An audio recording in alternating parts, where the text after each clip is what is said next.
Fortunately, or maybe unfortunately, one of the presentations I deliver the most often is on handling difficult people, dealing with people you can't stand, working with bullies, tyrants, and jerks. And during the presentation, we talk about the main reasons why people become difficult. And sometimes people start to think, oh my goodness, maybe I'm the difficult person. We can all become difficult. And sometimes I think about changing the title to you, me, and other difficult people. But I don't think anybody would hire me for that.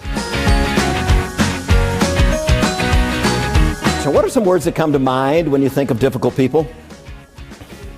Rude, argumentative, bad attitude, stubborn, disrespectful, loud, lazy, arrogant, conceited, mean, indecisive, non-listener, always right.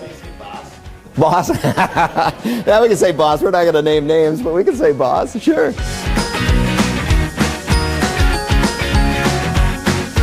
And so when it comes to those areas in your life that when people attack that make you mad, you need to be aware of that because they're going to find it. So we have 4 options. One is don't change a thing. Just sit in here for the next 35, 40 minutes or so and say, well, that was interesting. You can change your attitude about difficult people. I had an employee I wanted to fire back in 1986. I was so sick and tired of him. It took me 2 hours and 45 minutes to give him credit for being a good bowler.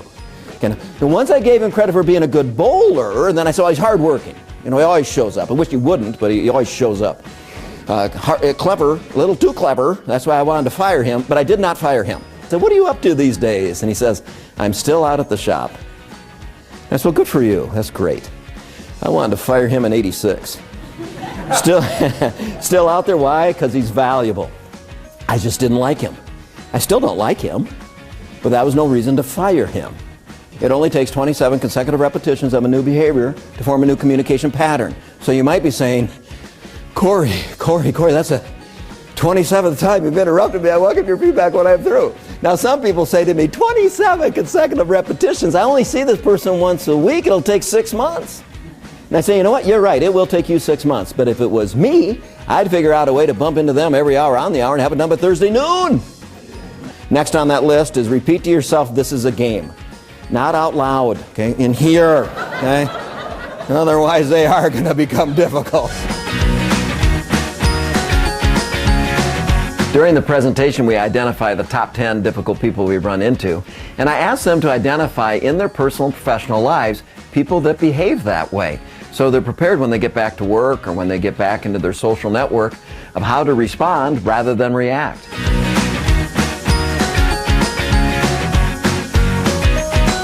Great. I saw him last year when he did the bullies, jerks, and stuff, and the generation one's really great.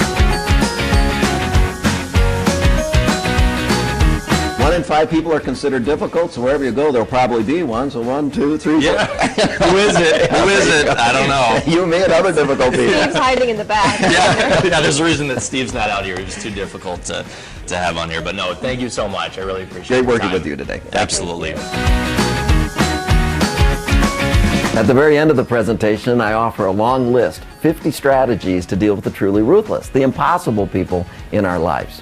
Some of the suggestions would be like these, you know, on the phone, making sure we have listening noises like I see, I understand, go on. If they say, are you still there? We're not doing our job. I also suggest that we smile at everybody. What do normal people do when we smile at them? They smile back. What do difficult people think? Who cares? Smile at them anyway.